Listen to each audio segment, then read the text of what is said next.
초청 강의는 송영길 대통령 직속 국방경제협력위원장이 있습니다. 여러분 뜨거운 박수로 환영해 주시기 바랍니다.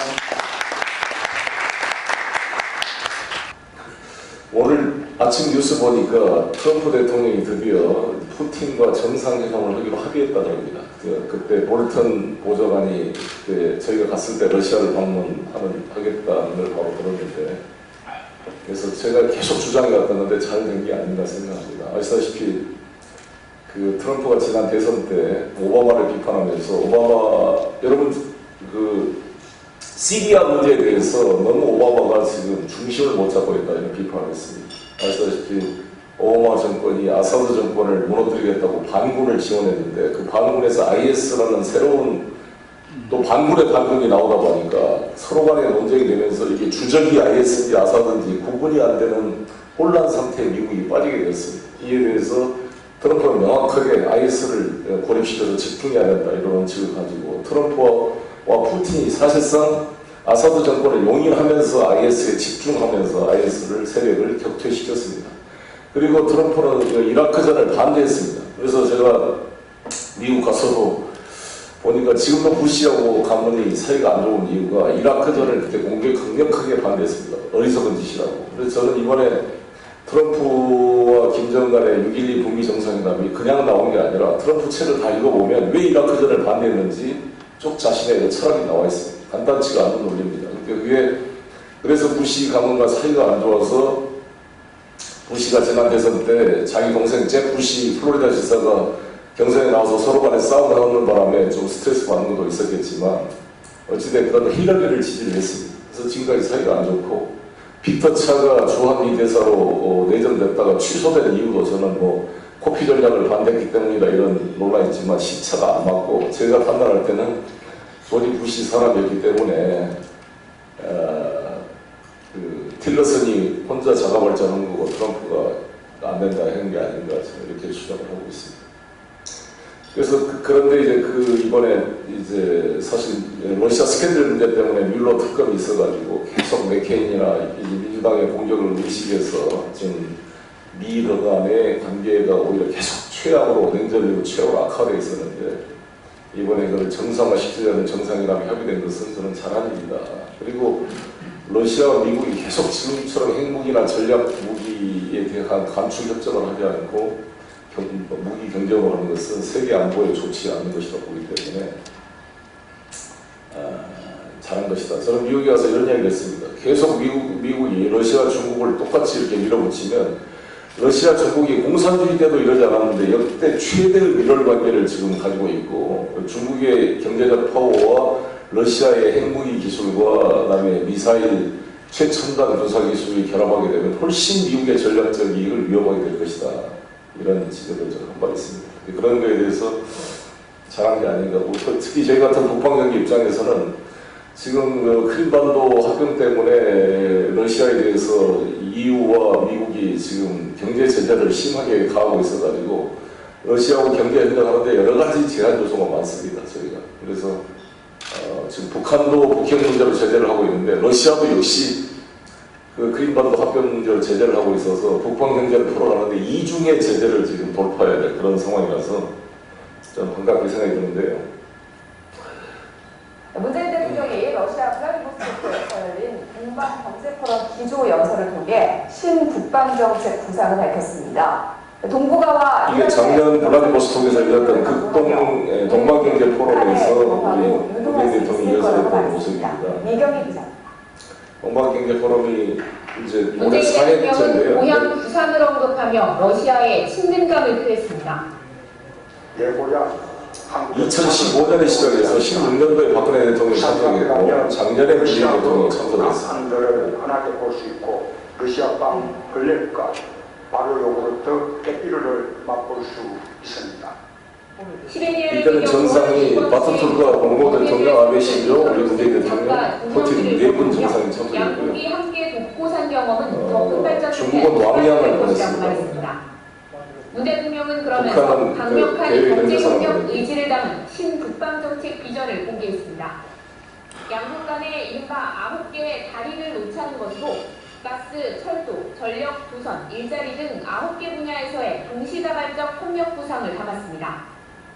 문 대통령은 또 영내 국가들의 전력 협력을 위한 동북아 슈퍼그리드 구축 협의를 제안하고 이는 이유처럼 경제 공동체와 다자 안보 체제로 발전하는 밑바탕이 될 것이라고 강조했습니다.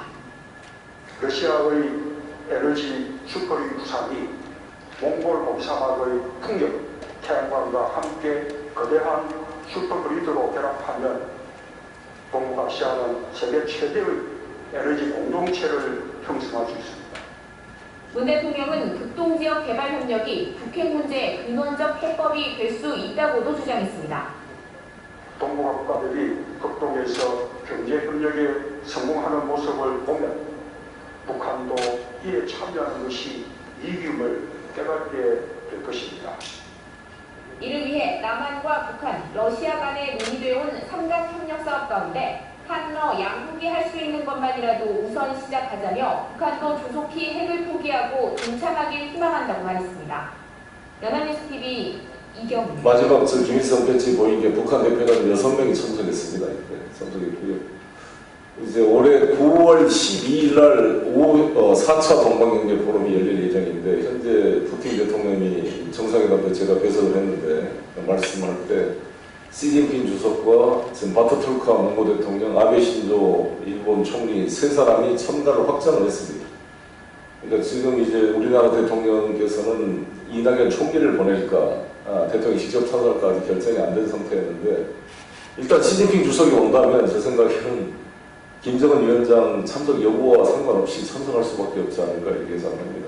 근데 어찌됐든 그러면 김정은도 올 가능성이 있게 되고 만약에 김정은까지 참여 다 추천이 돼 있습니다. 참여가 확정된다면 6명의 정상회담이 블라디보스토크에서 열리게 될 수가 있기 때문에 지금 블라디보스토크 깜깜이 엄청 오르고 있다고 아파트값도 오르고 있고 근데 이제 하나 두 개야지 이제 외교 일정을 조정해야 되는데 우리 대통령께서 가을에 평양을 방문하니까 일정과 어떻게 될 것인가. 또 하나 푸틴이 김정은을 동시 초청을 했는데 김정은 위원장이 블라디보스토크에 원오브댐으로 그냥 참석할 것이냐 아니면 그 전에 국빈 방문을 하려면 모스크바로 가야 국빈 방문에 프로토콜이 가능합니다. 크렘린궁에서 해야 되니까. 그래서 그 전에 가야 되는 그 두 개 외교 일정이 아마 논란이 되겠지만 저는 요즘에 김정은 위원장의 발빠른 행동, 가벼운 몸에 그냥 속도감 있게 바로 벌써 시진핑과 3번이나 만난 것을 감안할 때 러시아의 국빈 방문하고 동방경제 포럼에 참석하지 말라는 법도 없다 이렇게 저는 생각이 듭니다. 특히 푸틴과 트럼프 간의 정상회담이 된다면 숨가쁜 정상들 간에 그런 외교가 벌어지지 않을까 이렇게 생각하는데요. 신국방정책은 뭐냐면 사실 아시다시피 노태우 정부 때 국방정책을 그때 박철원 씨가 주도해서 했습니다. 박철원 씨가 했던 역할을 제가 비슷하게 하고 있다고 볼 수도 있는데요. 그때와 차이는 뭐냐면 89년도부터 동구권이 붕괴되어 있고 냉전 시대가 붕괴된 시기였습니다. 그래서 91년도에 남북한 유엔 동시가입은 김일성이 일관되게 하나의 조선 원칙에 반대된다고 해서 분단을 연구하는 것이라 해서 반대해 왔었는데 91년도 되니까 북한이 가입을 허용하는 것으로 김정일이 이걸 바꿨다고 나옵니다. 태용호의 책에 보면은 이게 잘 나와 있는데 태용호 씨가 최근에 쓴 서기실 사무실의 암호라는 책에서 그 외교 비사가 잘 나중에 나와 있더라고요. 근데 거기에 왜 그러냐면 이게 이제 소련이 붕괴돼 버렸고 중국마저도 지금 이미 미국과의 국교가 79년도에 수립된 거 아닙니까? 그 이후에 지금 계속 대한민국과 국교 수립이 되려고 진행되고 있었기 때문에 완전히 북한 입장에서 이러다가 고립돼가지고 잘못하면 대한민국 혼자 단독 가입이 될 가능성에 대한 위험까지 되게 됐습니다. 왜냐하면 소비에트가 붕괴되어 버렸습니다. 그래서 유엔 동시가입을 받아들일 수밖에 없다는 게 김정일의 판단이었고 김일성 주석의 말과 상관없이 김정일이 추진해라 그래가지고 유엔 가입 신청을 북한이 먼저 신청했습니다. 그것도 참 재밌네요. 왜냐하면 왜 그랬냐 보니까 태용호 말에 따르면 잘못되면 대한민국이 먼저 신청해서 승인되고 나서 북한이 신청했더니 미국이 거부권 행사해서 혹시 가입이 안 돼버리면 대한민국이 유일한 한반도 회원국이 될 위험이 있다고 이렇게 판단해가지고 먼저 대한민국보다 먼저 유엔 가입 신청을 북한이 함으로써 91년도 유엔 동시 가입이 되고 또 한반도 비핵화 선언이 만들어지고 미국 전술핵이 철수되고 남북한 기본 합의서가 만들어지는 그런 냉전의 화해 분위기가 만들어지면서 북방정책이 90년도 소련과 국교 수립하고 92년도에 중국과 국교를 수립하게 됐는데 우리 지금 문재인 정부의 신북방정책은 오히려 냉전, 신냉전이 도래하는 것을 막기 위한 적극적인 더 어려운 의미가 있다 이렇게 볼 수가 있습니다. 두 번째는 북한을 그때는 고립시킨 거였습니다. 북한이 그랬다 그럽니다. 중국이 대한민국과 국교 수립한다 그러니까 제발 좀 참아달라. 우리가 미국, 일본과 국교 수립을 안 했는데 먼저 대한민국이 중국과 해버리면 우리는 어떻게 되느냐고 중국한테 사정을 했는데 중국이 미안하다 할 수 없이 지금 해야 되겠다고 하니까 배신감을 느끼게 됐고 빨리 서둘러서 미국과 관계를 개선해야겠다 싶어서 김용순을 보내가지고 주한미군 존재를 인정하겠다. 그래서 국교 정상화하자라고 호소를 했는데 미국이 아시다시피 그때는 북한이 5년 이내에 다 붕괴할 것이다. 그때도 동권 소련이 붕괴하는데 북한이 견딜 수 있겠는가? 다 북한 붕괴론이 지금도 북한 붕괴론을 주장하는 분이 있습니다만 그랬기 때문에 수교에 그렇게 적극적이지가 않았습니다. 결국 그래서 북한을 고립시킨 채 우리는 소련과 중국과 국교를 수립하고 북한은 미국과 일본과 국교를 수립하지 못한 채 완전히 고립된 상태에 놓이게 된 거고 그래서 북한으로서는 오로지 살기는 핵 개발밖에 없다. 그래서 92년도 이후에 가열찬 핵 개발에 집중함으로써 94년도 제네바 핵 위기가 발생을 하게 된 것이죠. 그러나 지금 우리 문재인 정부의 신북방 정책은 북한을 일본과 미국과 서로 수교할 수 있도록 도와주는 어떻게 보면 포용하는 그런 정책이기 때문에 차이가 난다고 할 수가 있겠습니다. 그리고 거기를 이제 많이 주도했다고 한다면 지금은 민간이 좀 주도하는 그런 차이가 있고요. 그래서 이 여러 가지 그런 새로운 시장, 우리가 이번에 중국 사드 문제를 겪으면서 우리가 너무 중국이나 미국에 의존되어 있는 무역 구조를 다변화시켜야겠다. 그래서 신북방, 신남방 정책으로 표현되고 이번 8일에 우리 문재인 대통령께서 다시 인도를 지난번에 베트남과 인도네시아를 방문한 이래 이번에 인도를 방문하게 하시게 됩니다. 그래서 신남방, 신북방 정책을 확인하고 있고요. 이전 9개 다리를 했는데 9개 다리로 부족해서 뭔가 뭐 나인홀 더 해야겠다 이렇게 해서 지금 나인홀 추가를 하려고 합니다. 나인홀 추가가 ICT하고 문화, 교육, 농업, 의료 분야 이렇게 추가를 해서 추진하고 있고요. 이 북방정책은 사실 여기 뭐 여야를 불문하고 같이 추진한 거기 때문에 북방정책에 대해서 특히 야당에서 비판한 점이 없었던 것 같습니다. 왜냐하면 이명박 정부도 LNG와 가스도입 문제를 합의한 바 있고 박근혜 정부도 유라시아 인센티브를 통해서 이걸 추진해왔기 때문에 왜 북방정책 하냐라고 야당에서 지금까지 비판한 적이 한 번도 없었습니다. 초당적인 어떤 될 수 있는 부분이 아니냐 이렇게 생각합니다. 아까 말씀 그 신북방정책과 차이가 있고요. 이번에 문재인 대통령께서 김정은에게 4.27 판문점에 USB로 전달했던 내용 중에 하나가 이 H벨트로 환황해벨트와 환동해벨트를 만든 것인데 북방경제와 남북을 통해 연결하는 그런 구조로 볼 수가 있습니다. 그런데 북방위원회를 만들게 된 이유는 그동안 사실 기획재정부가 중심이 돼서 한러경제공동위원회라는 게 있는데 아시다시피 기재부가 너무 바쁘잖아요. 국내 경제 상황도 모든 경제를 총괄 컨트롤 타워를 해야 되고 우리나라가 수교한 나라가 150개 나라가 넘는데 모든 나라와 경제 공동위가 다 하면은 기재부 장관이 사실 몸이 두 개인데 대한민국은 나토다. 그래서 노 액션 토크 원이다. 이렇게 약간 시니컬하게 반응을 했습니다. 제가 러시아 특사로 푸틴 대통령 만났을 때도 막 이야기하니까 푸틴 대통령이 A4 용지에다가 무슨 그림 그리면서 딴청을 피고 있어서 왜 이렇게 진행이 안 되느냐. 사실 지금 했던 철도 연결, 가스 연결 이거는 뭐 김대중 대통령 때부터 계속 해왔던 이야기인데 왜 진행이 제대로 안 되냐. 사실 그렇잖아요. 오히려 유라시아 인시티브를 주장했던 박근혜 정부가 나지나산 철도 잘 하겠다고 해놓고 그걸 오히려 2006년, 16년도에 핵실험을 이후로 중단을 시켜버렸기 때문에 더욱더 실망이 큰 것 같습니다. 그래서 이에 대한 전담 조직을 만들자, 북방경제를 만나니까 아주 푸틴 대통령도 좋아했고 우리 문재인 대통령께서 꼭 필요하다 이걸 추진해서 대통령 직속 이걸 만들어서 추진하고 있습니다.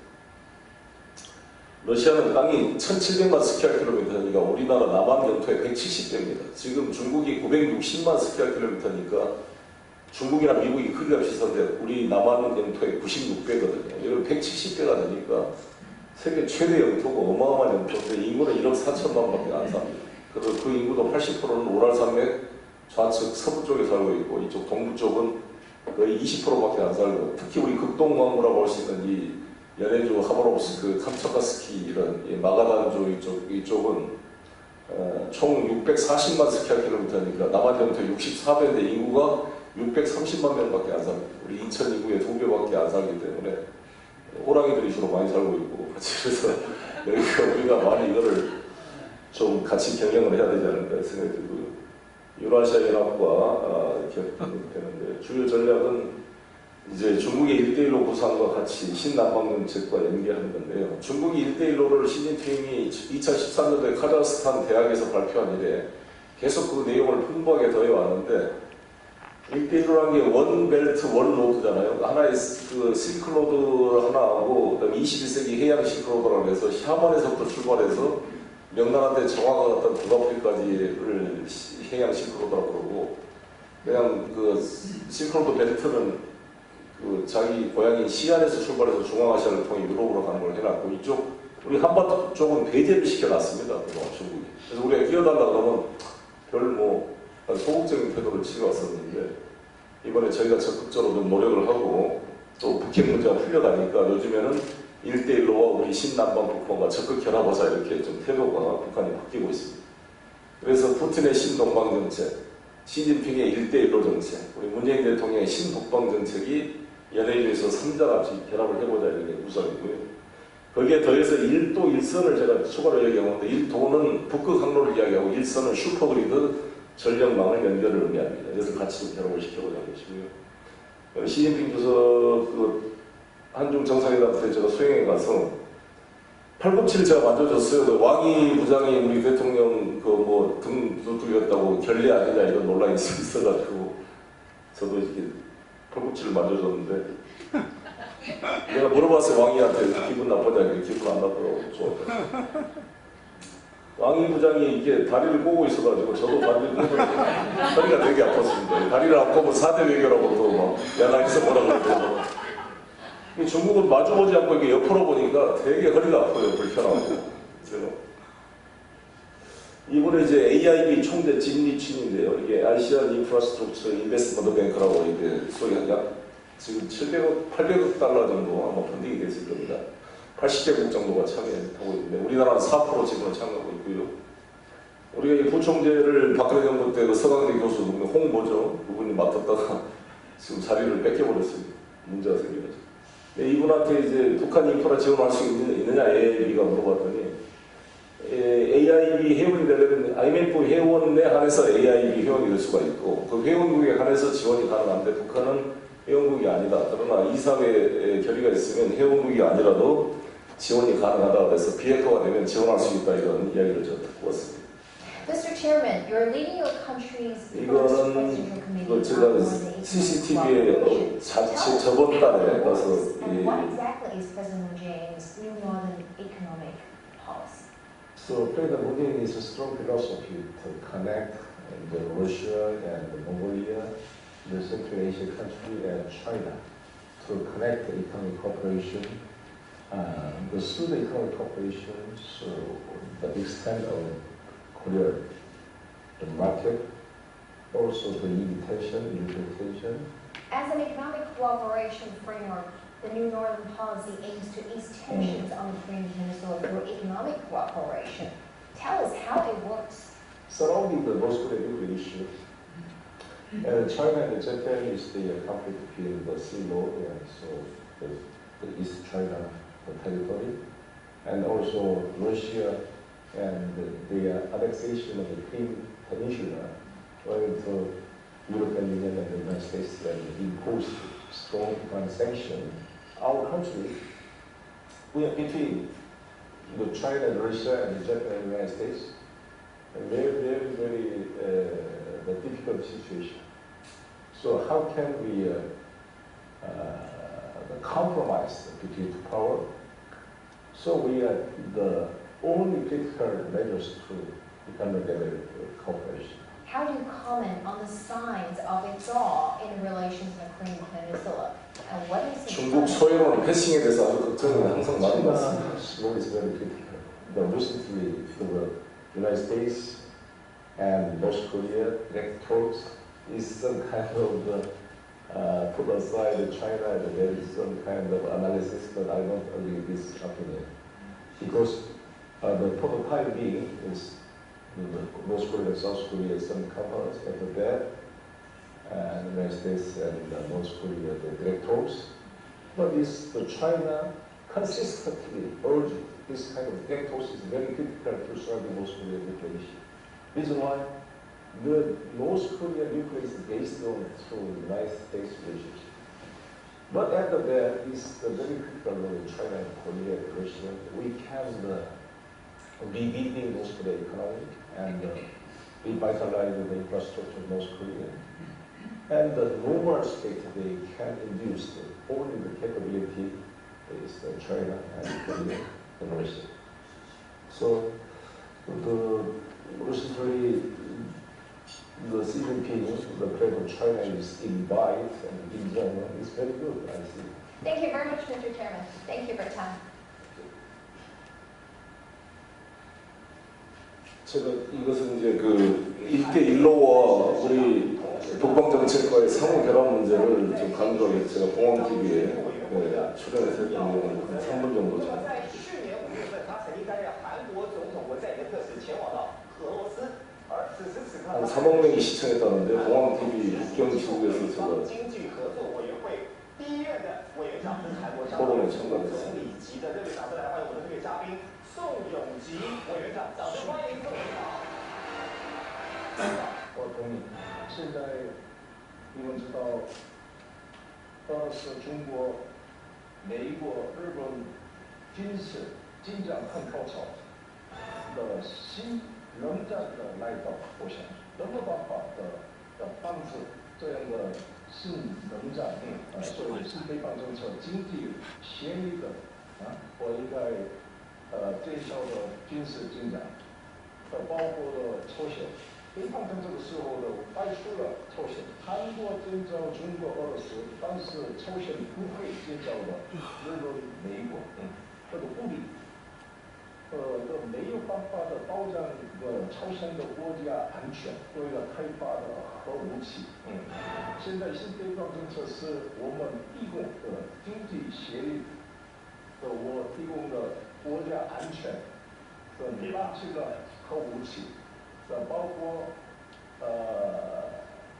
朝鲜的大韩国、中国、俄罗斯北方政策，我联系的经济协议。所以我想一带一路政策是新北方政策是理解。 그래서 이 같이 결합되는 것을 가지고 제가 지금 이번에 제안하고 있는데 이번에 한정이 1대1로 소조위원장으로 임명이 됐더라고요. 상무위원 한정이 원래 왕양이 저는 맡을 걸로 생각했는데 한정이 맡아가지고 우리가 잘 알고 있는 후춘화 그 부주석이 1대1로 소조위원회 위원으로 들어가 있고 그 총 책임을 한정이 맡게 됐습니다. 그래서 제가 한정한테 축하 편지를 보내고 한정 위원장과 이달 말쯤에 만나기로 제가 이야기했습니다. 그래서 한정과 이 국동건물을 담당하고 있는 러시아 트로토니크 부총리와 저와 이렇게 3자 테이블을 만들어보자 이렇게 지금 제안을 하고 있고요. 그런 여러 가지 소다자 사업 추진을 남북 러중이 같이 좀 협력을 해야 된다는 걸 주장하고 있는데요. 러시아 신동방정책은 또 푸틴이 되게 지금 신경을 쓰고 이 극동 분야에 집중적인 노력을 하고 있습니다. 그래서 아펙 총회도 우리 블라디보스톡에서 유치해서 했고 동방경제 포럼을 블라디보스톡에서 계속 지금 이루면서 규모를 키워가고 있는 그런 상황입니다. 이거는 제가 러시아 특사로 문재인 대통령 특사로 가서 작년 5월달의 화면입니다. 근데 그 4대 특사 중에 제일 특사 대접을 제대로 해줬습니다. 이 러시아가 정상회담 하듯이 동일하게 이렇게 자리를 배치를 해가지고 그 아베 신조나 시진핑은 자리를 틀리게 해서 좀 특사를 아래로 치고오기 위해서 참 이런 건 고맙더라고요. 러시아가 어떻게 우리에 대해서 이렇게 존중을 해주는데 우리가 그동안 러시아가 좀 못 산다고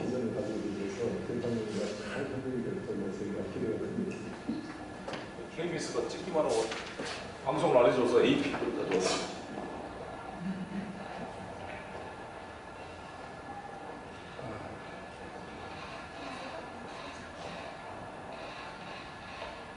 이때도 푸틴이 계속 좋은 합의는 했는데 왜 좀 추진이 안 되냐는 약간의 그런 불만을 표시했는데 이번에 회담에서 푸틴이 중국과 우리 대한민국 그리고 러시아, 북한 간의 3자, 4자 협력의 문제를 또 제안해서 아주 반갑게 얘기 들었습니다.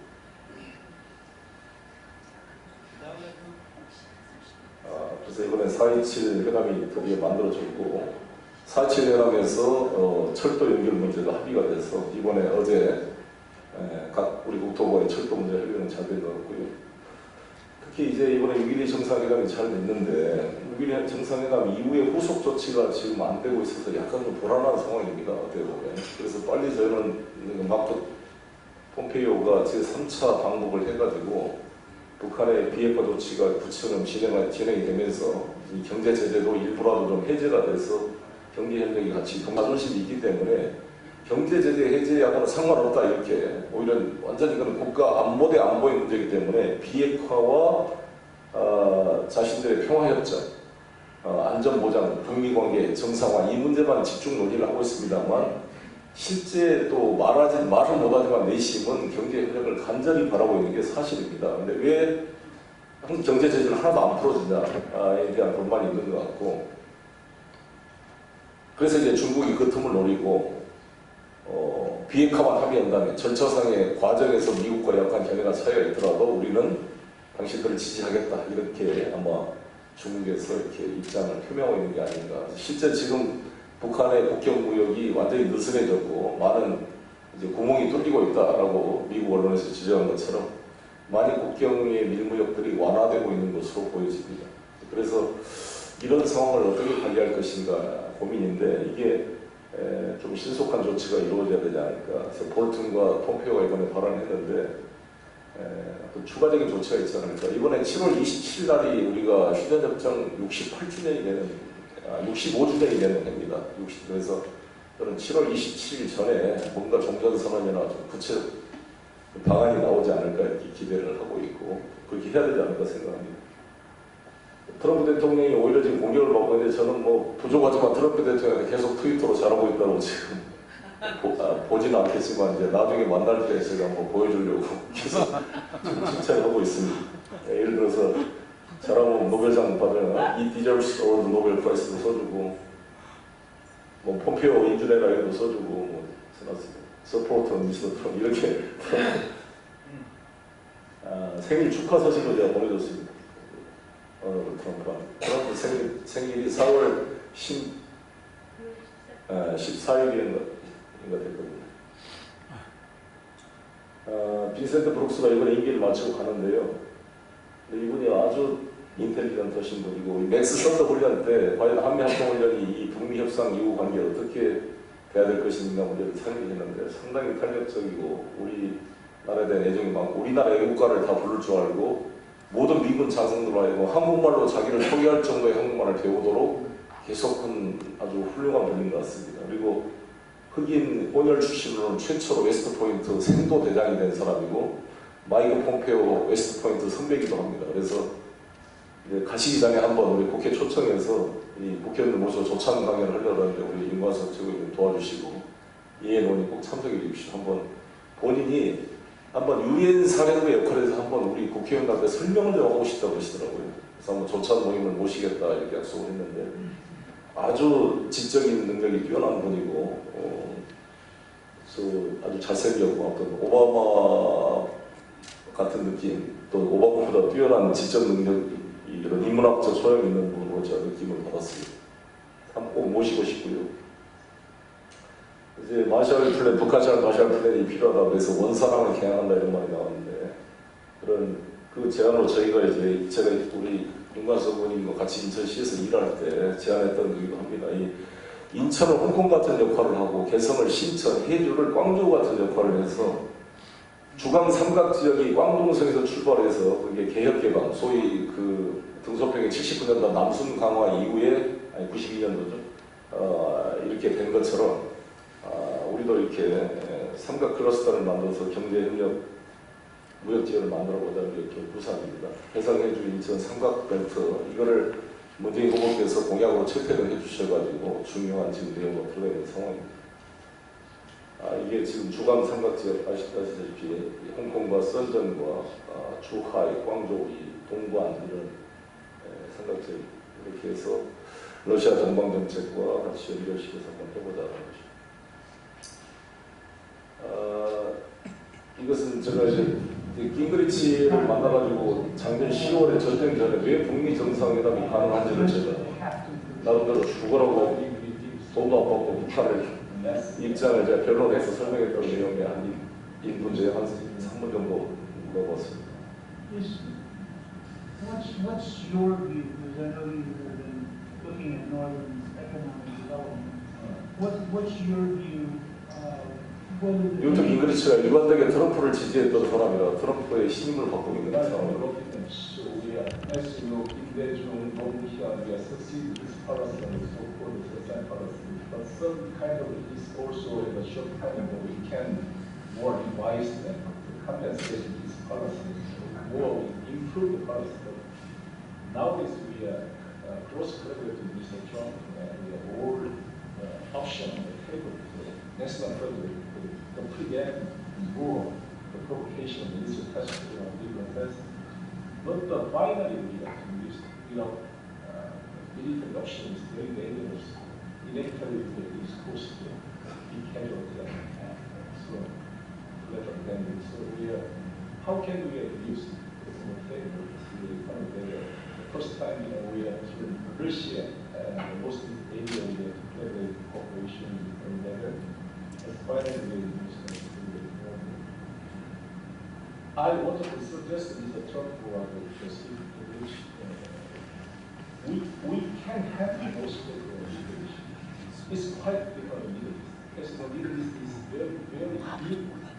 The problem is fundamentally the religious and civilization, the attitude of life and death.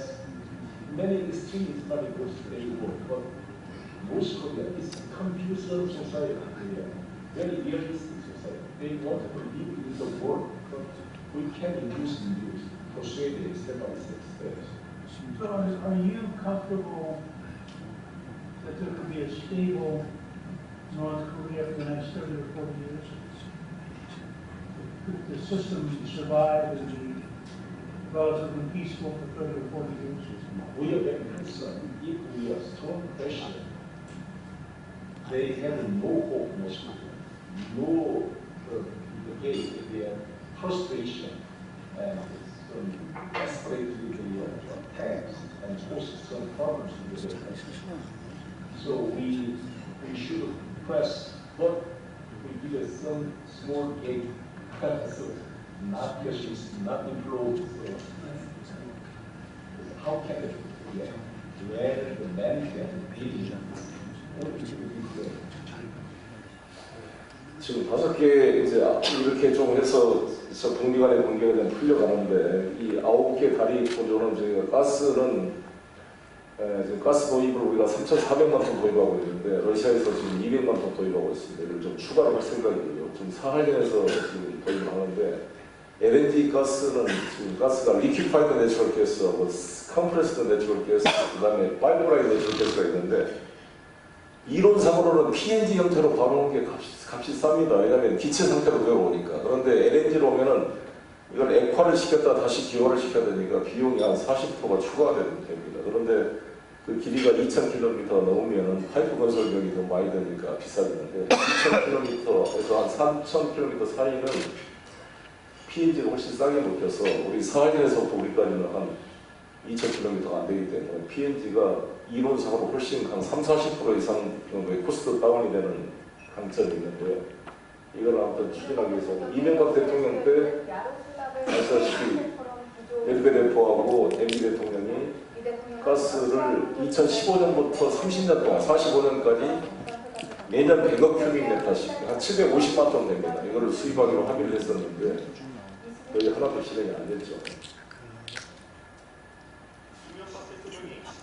이 소리가 좀 클 수 없는 거예요? 러시아를 방문합니다. 이 대통령은 러시아 방문 첫 일정으로 모스크바에서 오는 2012년 차기 대선에 출마가 유력한 푸틴 총리와 양자 회담을 갖습니다. 이 자리에서는 양국의 경제협력 관계가 집중 논의됩니다. 또 러시아의 주요 경쟁들과 만나 에너지와 자원, 도선 분야의 협력을 강구할 예정입니다. 이렇게 합의를 했는데 하나도 진행이 안 되기 때문에 야로슬라브로 이동해 메드베데프 러시아 대통령과 정상회담을 갖고 한반도 정세를 논의합니다. 이 자리에서는 올해로 수교 20주년을 맞는 한국과 러시아가 전략적 협력 동반자 관계를 내시로 죄송합니다. 시간이 없으니까 이게 지금 사할린 원투에 지금 경제 제재를 하고 있음에도 불구하고 엑슨모빌 미국 회사가 30% 지분을 사할린 원에 가지고 있고 미쓰비시가 22.5를 가지고 있는 것을 이제 보여주려고 한 거고요. 이게 사할린에 있는 지금 가스관이 이게 파타르 해역이 한 4km밖에 안 됩니다. 러시아 본토랑 이렇게 지하로 연결해서 하바로브스크로 해가지고 블라디보스토크까지 이제 가스관이 놓여 있습니다. 그래서 원래 우리가 블라디보스토크에서 가스관을 연결하면 되기 때문에 훨씬 지금 좋은 상황이겠죠. 사할린 여기가 액화 시설이 있는 그 가스 공장이고요. 중국과 러시아는 아주 이제 가스가 본격적으로 올해부터 도입이 되기 시작하고 있습니다.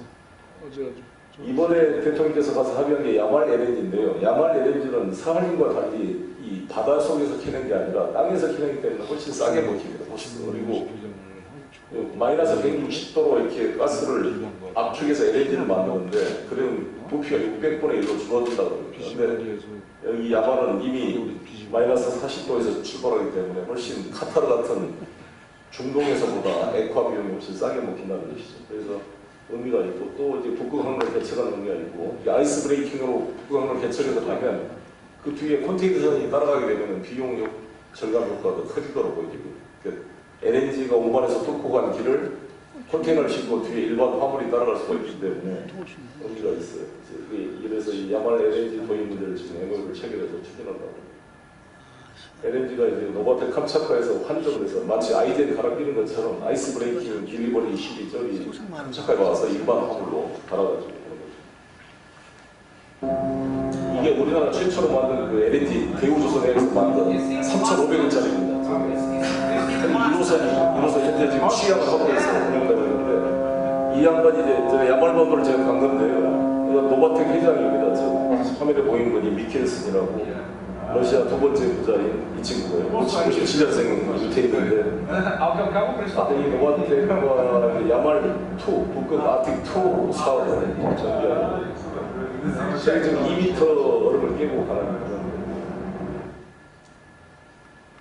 여기가 이제 세계 강대국의 역사가 항로에 따라 분침을 거두겠습니다. 인도양 항로, 대서양 항로. 이 야말은 가스와 석유를 연결하는 그 중간 기착지로서 캄차카 반도를 통해서 우리 한반도로 연결되고 나중에는 이제 일기를 통해서 유럽하고 연결되는 나중에 지구 온난화가 좀 더 진행이 돼서 겨울에가 북극항로가 풀려지게 되면 정말 말레카입을 통해서 수에즈나 지중해를 거쳐서 지브롤터를 거쳐 오는 것에 비해서 30에서 60%까지 이 거리가 단축되게 되기 때문에 이 아시아와 유럽의 물동량을 추구하는 대한민국이 될 수가 있습니다. 북극항로가 2030년도에 상용화 된다고 합니다. 우리가 지금 2018년이니까 10년밖에 안 남았거든요, 사실은. 어떻게 보면 북극항로의 시대를 해야 되고, 얘가 사할린 얘가 에코공장 시설이고요. 올 초에 대통령께서 이 아까 말한 LNG 그 아이스 브레이킹 쉐링 LNG선 주조 현장에 업보조서에 드리는 모습입니다. 이 미켈슨 회장의 노바텍 본사에 가서 협의하고 있는 모습이고요.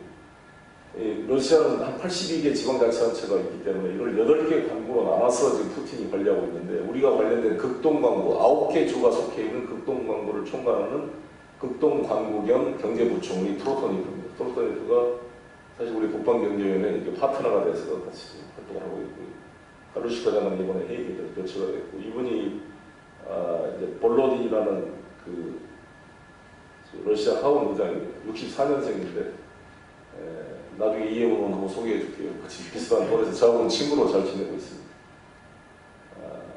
그리고 이제 횡단 열차, 우리가 말하는 횡단 열차가 꿈인데 횡단 열차는 이게 1890년도에 건설되기 시작해서 1920년대에 완전히 완공이 되는데 1907년도 네덜란드 헤이그에 우리 이상들 열사가 이 기차를 타고 갔다고 그러고 1936년도에 손기정 선수가 이거를 타고 베를린에 갔다 온 그 벨트인데요. 이게 울라디보스톡에서 시작해서 모스크바까지 9,288km입니다. 그래서 92세까지 팔팔하게 산다 이렇게 생각하고 이거 타면 세계 최장의 이게 우리가 경인선, 경원선, 동해선으로 지금 연결되고 있는데 경인선은 김대중 정부 때 됐습니다만 경원선과 동해선이 지금 안 돼 있어서 철도 시대를 하고 특히 동해선은 사실 울산, 부산에서 화물 컨테이너가 바로 시베리아와 연결되는 선이 동해선인데 동해선 우리 쪽 구간 110km가 건설이 안 돼 있어요. 우리 쪽부터. 그래서 이것부터 건설하자는 게 저희 주장이고요. 낮은 하산은 54km 현재 돼 있습니다. 러시아는 이 철도가 좀 넓습니다. 궤도가 광계라고 합니다. 우리나라는 표준계인데 그래서 러일 전쟁을 일본이 추구하는 만주와 한반도에 놓은 표준계와 러시아의 광계가 한반도로 내려오는 싸움이다. 이렇게 철도로 보면 러일 전쟁을 광계와 표준계의 싸움이다. 이렇게 말할 정도로 이게 철도가 이 제국주의 침략 역사가 철도 구설의 역사이고 그래서 만주를 지배했던 만철이 사실 만주 지배의 핵심이 된 것처럼 철도가 이렇게 중요한 의미를 갖습니다. 근데 이게 낮이라서 54km는 이미 완공되어 있고요. 유럽까지 지금 일주일은 가는데 한 10일 이내에 런던까지 가는 걸 만들어 보자는 연간 철도를 만들기 위해서 지금 낮은 핫산을 제가 한번 들어가 보려고 추진하고 있고요. 낮은 핫산 이걸 하고 있는 SPC가 낮은 컨트레스인데 컨테이너 트랜스포테이션을 줄여서 낮은 컨트레스라고 보고 있습니다. 푸틴 러시아 대통령이 우리나라를 방문해 한러 정상회담이 2013년도에 푸틴이 방문했을 텐데 일정을 축소하고 회담에 지각하는 대표적인 결례를 범한 것은 무게였지만 정상회담에서는 적잖은 성과가 나왔습니다. 낮은 하산 개발 계획에 우리 기업이 참여하는 데 합의하고 대북 정책에도 동감. 낮은 핫산에서 아주 적극적으로 푸틴 이야기했고 박근혜 대통령이 전폭 동의를 했던 사안입니다. 박 대통령은 새벽에 늦게 도착한 푸틴 러시아 대통령을 맞이했습니다. 새 정부 출범 후 한반도 주변 4강국 정상 가운데 첫 번째 방안입니다. 두 정상은 정상회담을 열고 향후 양국 관계 비전을 담은 공동声明을 발표했습니다. 앞으로 한국과 러시아가 손잡고 새로운 미래의 유라시아 시대를 만들어가게 될 것입니다. 우선 양국은 남북러 삼각사업의 시범사업으로 낮은 핫산 프로젝트에 우리 기업이 참여하는 양해각서를 체결했습니다. 이 프로젝트는 러시아 극동 핫산과 북한 나진항을 잇는 54km 구간 철로 개보수와 나진항 현대화 작업이 핵심 사업입니다. 이를 뒷받침하기 위한 금융 지원안도 마련했습니다. 한국수출입은행과 러시아 계획 여기까지 하겠습니다. 낮은 핫산 이렇게 해놓고 아무것도 안 해버리니까 러시아가 실망하는 게 이해가 되죠. 여기에 현대상선, 코레일, 포스코 세 군데가 참가했는데 총 액수가 얼마냐면 1억 7천만 달러니까요. 우리나라 돈은 2천억밖에 안 됩니다. 2천억 중에 러시아 지분이 70%, 북한이 현물 출자를 해서 30%니까 러시아 지분 70% 중에 49%를 참여해달라는 게 러시아 요청입니다. 그러면 약 2천억에 70%면 1,400억, 1,400억에 50%면 700억밖에 안 되잖아요. 700억을 현대상선, 코레일, 포스코가 나누니까 한 기업당 한 200억 정도 250억 정도 출자해달라는 건데 그거를 지금까지 안 해고 있었다는 게 저는 이해를 안 되는 게요. 제가 인천시장 때 우리 인천에 지하철 1km 넘는데요. 1,400억 들어갑니다. 1,400억. 서울 시내에서 지하철 2km 넘으면 한 1,500억 들어갈 거예요. 2km 넘으면 3,000억 들어가는데 여기 54km 땅에다가 철도를 놓고 거기다가 나진항 현대화까지 다 하는 그 사업 총액이 2천억밖에 안 되고 그 중에 70%에 50%니까 한 600억, 700억 투자하는 건데 그거를 안 하고 MOU만 하고 그거다가 그냥 취소를 했으니까 얼마나 러시아가 실망을 했겠습니까? 돌이켜봐도 저는 너무 정말 좀 소극적이지 않았나는 아쉬움이 있습니다. 지금 근데 러시아가 이거에 대해서 아주 낮은 핫산에 대한 미련이 커서 북한 핵실험에 따른 유엔 경제 제재도 계속 부칙 조항으로 나진항을 통해 러시아 석탄을 반출하는 것은 제재의 예외로 한다는 조항을 끝까지 고수해서 지금도 유지하고 있습니다. 그래서 이번에 문재인 대통령과 정상회담에서 푸틴이 또 그 얘기를 하더라고요. 낮은 핫산함은 유엔 제재 없이 바로 지금도 될 수 있는 거 아니냐. 대한민국이 결정만 하면. 그러니까 지금 우리나라와 미국의 단독 제재만 있지 유엔 제재 대상은 아니거든요. 지금 이제 나진항을 통해 러시아 석탄이 반출하는 것은. 그러니까 푸틴이 왜 이것도 안 하면서 뭘 하자는 거냐라는 좀 어떤 적극적인 어필을 하는 느낌을 받았습니다. 이게 러시아 철도 사장이 68년 젊은 사람입니다. 이번에 그래서 제가 오영식 사장이랑 같이 만나서 푸틴과 문재인 대통령 앞에서 MOU 체결을 했습니다. 양철도공사가. 제가 이제 물류회사를 만들었다 싶어서 제가 대한통사장과 러시아 대표적인 페스코와 이렇게 물류 공동회사를 만드는 MOU를 이렇게 도와줬습니다. 항만에 이제 이 동북 삼성이 바다로 나가야 되는데 나갈 데가 없잖아요. 그래서 제가 이 항만을 개발하려면 어떻게 해야 되냐면, 제가 그 러시아들한테 그런 얘기를 했습니다. 하바롭스크 인구가 60만이고 블라디보스토크 인구가 60만밖에 안 됩니다. 그래서 여기서 만약에 우리나라 기업이 블라디보스토크나 하바롭스크, 자로비노에게 투자를 하려고 해도 수요가 없어요. 수요가. 인구가 60만밖에 안 되니까요. 이 넓은 땅에 호랑이들만 있고 몸하고 호랑이. 그러니까 무슨 프로젝트를 하려고 해도 수요가 없어요. 유효 수요. 소득 수준도 그렇고. 그러니까 이거 되려면 무조건 동북 삼성이 결합을 해줘야 피저빌리티가 나옵니다. 그래서 동북 삼성의 하얼빈이나 장춘이, 하얼빈이나 블라디보스토크까지 약 700km인데 가오테를 놓게 되면 2시간이면 출발되거든요. 그 다음에 훈춘에서 자로비노나 나오드카 이쪽으로 표시했던 이제 슬라비안카 이쪽으로 연결을 해야 됩니다. 연결해서 나선으로 연결되고. 그래서 훈춘이 사실상 다 그렇게 연결될 수 있는 중심이어서 저는 3자 협력이 필요하다 이걸 강조를 하고 있습니다. 저희 슬라비안카 항 컨테이너 항을 지금 만들었는데, 슬라비안카 항이 훈춘에서 오기가 되게 가깝습니다. 왜 이걸 컨테이너 전용 구도로 키워보려고 해요. 나오드카 항은 곡물 전용 구도로 만들어보려는 게 러시아 생각인데, 슬라비안카 항 전체를 가지고 있는 떼키에프라는 사장인데, 이번에 제가 대통령이 모시고 모스크바 갔다가 블라디보스토크에 간 이유가 이 양반을 만나서 같이 상의를 하고 왔습니다. 슈퍼그리드는 몽골 사막의 자연 에너지와 한국, 중국, 일본을 하나의 에너지 공동체로 엮어주는 동북아 슈퍼그리드. 우리가 함께 만들어가는 스마트 에너지 벨트의 미래입니다. 슈퍼그리드는 1901년 나이아가라 폭포에서 발전한 전기를 활용하기 위해 미국과 캐나다를 연계한 것이 그 시초입니다. 1990년대부터 북유럽 국가들을 중심으로 활발하게 진행되어 최근에는 남부 유럽, 북아프리카, 중동 및 동남아까지 연계가 추진되는 등 신재생을 공동 개발하고 활용하기 위한 수단으로 발전하며 전 세계적으로 확산 추세에 있습니다. 한국은 일본과 마찬가지로 에너지와 관련해서는 고립된 섬이나 마찬가지이며 에너지 사용량이 많고 개통이 복잡하나 국가 간 연계가 되어 있지 않은 상황입니다.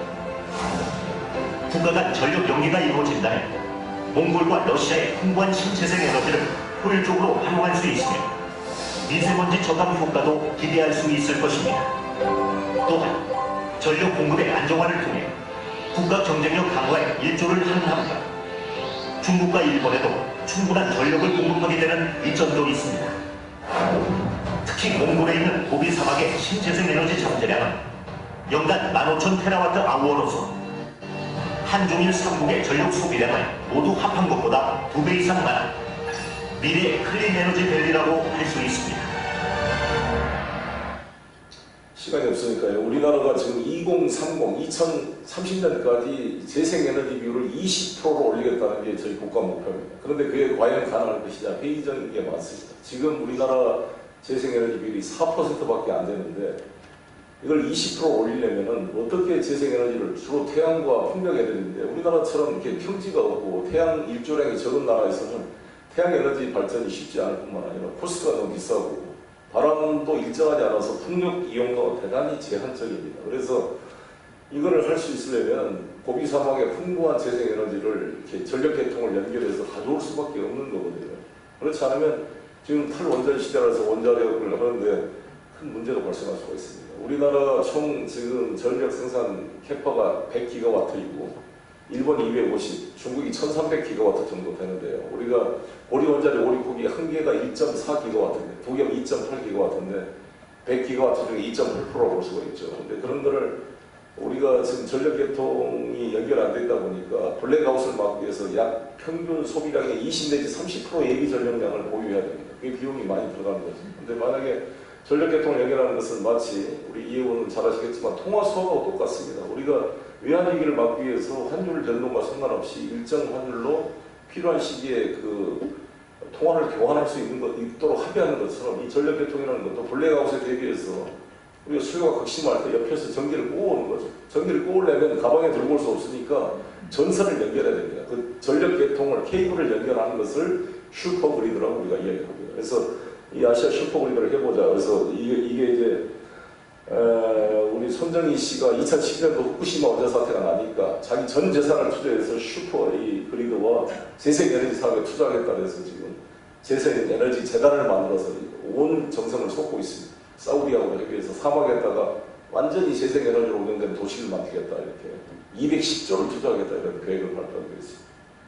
그래서 2012년에 문재인 후보를 만나서 이걸 합의했는데 문재인 대통령이 떨어져 버리니까 되게 대단히 실망했어요. 그래서 박근혜 대통령을 만나서 설명을 했다는데 박근혜 대통령이 슈퍼그리드가 복잡해서 이해를 잘 못해가지고 추진이 잘 안 됐고 이번에 다시 이걸 해보자고 보고 있습니다.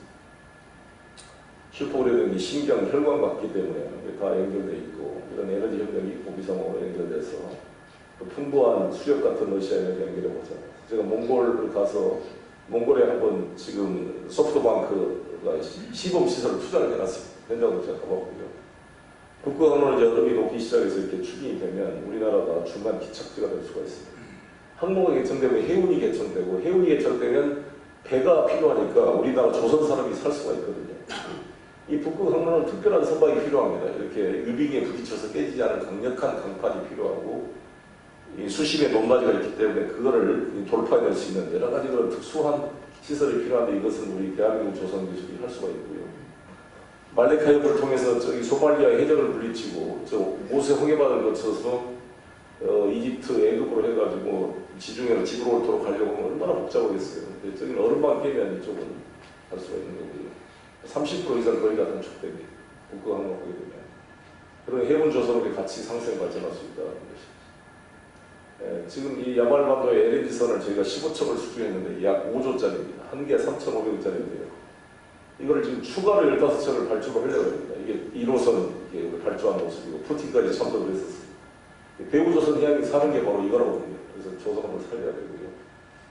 러시아가 이제 지배지다 조선에서 한국에서만 사지 말고 자기들로 만들어보자 그러는데 자기들이 만들려면 앞으로 한 20년 이상 걸릴 것이라는 게 전문가들의 견해고 쯔베리나에서 그냥 이름만 몇 배로만 붙이더라도 실제 내용은 다 우리 DSM이나 현대중공업이 같이 협력을 해야 될 것입니다. 농업 분야도 협력을 가장 요청하고 있고 특히 돼지고기 가금류를 수출하고 싶다는 의사를 푸틴과 트로트니프가 우리 정부에 강력히 표명하고 있는데 AI나 구제역 문제 때문에 약간 우리가 검토 중에 있는데 하도 땅이 넓으니까 일부 구간 청정구역에 한해서 부분적으로 수입하는 방안을 검토해보고 있습니다. 우리가 지금 9개 기업이 특히 현대중공업이 롯데한테 팔았습니다. 2만 헥타를. 그래서 2만 헥타 땅에 콩옥수수 이거를 만들고 있고요. 근데 가보면 어마어마한 땅인데 이제 문제는 인프라가 없어서 이걸 수출하는 곡물 사일로하고 곡물 전용 부두가 있어야 됩니다. 그래서 지금 자로비노항에 이걸 곡물 전용 부두를 만들려고 해서 우리 인천항 곡물 부두를 벤치마킹 하겠다고 해서 우리 한진하고 그 선광공사 그걸 좀 소개를 해주려고 합니다. 수산업은 우리나라가 갈수록 지금 연안어원이 100만 톤 어획구가 무너지고 있는데 러시아에서 대부분 수입을 하고 있습니다. 캄차카반도는 100만 톤 이상 어획량이 발생하는데요. 제가 명태 공장에 가봤더니 우리나라 지금 동해바다에 명태 한 마리 잡히면 뉴스가 되고 있는 세상이 됐습니다. 근데 여기 가니까 어마어마한 생태가 있더라고요. 대가리 자르고 내장을 다 버려서 저 내장 한줄이 맛있다 그랬더니 한 박스 싸줘가지고 호텔에서 끓여먹는 이 생태를 좀 우리 국민 식탁에 다시 가져오려면 여기하고 우리가 수협과 제가 캄차카 주지사랑 MOU 체결을 도와줬습니다. 비료 공장이 이제 그 가스에서 부산물로 이렇게 질소인을 빼가지고 비료 공장을 만든 프로젝트인데 이게 지금 미국의 섹션 때문에 여러 가지 지분 구조를 바꾸느라고 지금 노력을 하고 있는데 아무튼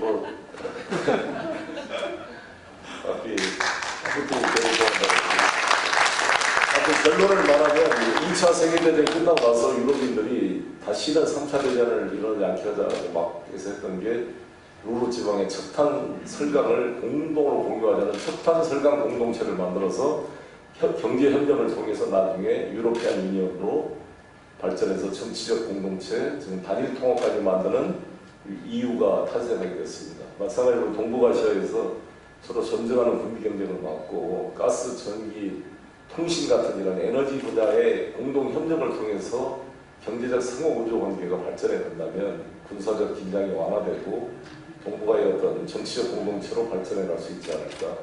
이게 제 결론입니다. 감사합니다.